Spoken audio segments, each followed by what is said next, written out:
3 things I wish all my patients knew about epidurals from a labor and delivery nurse. Number 1, an epidural is not a needle that stays in your back. There is a needle involved at first. In order to access that space in your lower spine, we use a needle to get into the space and then thread that tube or the catheter over it, remove the needle, and then the catheter stays behind. Kind of like an IV. If you choose to get an epidural, an anesthesiologist or a CRNA will use a tiny synthetic tube or straw and place it between 2 vertebrae in your lower spine. Once we access that space, we can now bathe the nerve in pain medication, which when working well can relieve pain and even remove sensation from the mid-upper abdomen down to the feet. Number 2, you do not have to be a certain number of centimeters dilated to get an epidural. I've had patients ask for them at 1 centimeter and 10 centimeters.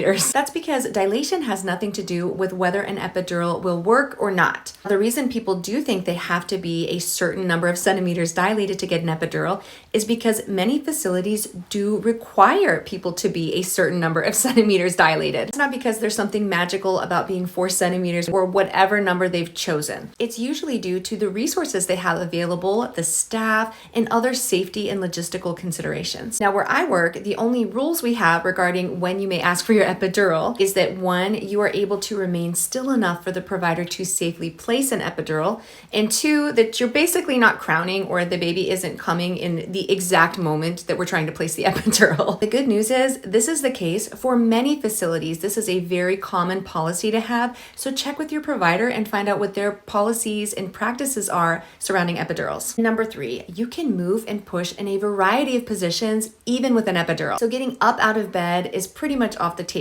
But the good news is we don't have to lay flat on our backs the moment the epidural is placed. In fact, as long as everyone is stable, I strongly encourage my patients to change and experiment with positions to facilitate labor. Even if my patient cannot feel or move those legs at all, I can help her move side to side, get in lunges, seated positions, hands and knees, all while in the bed. So long as you are safe and your team is up for it, this is definitely a possibility.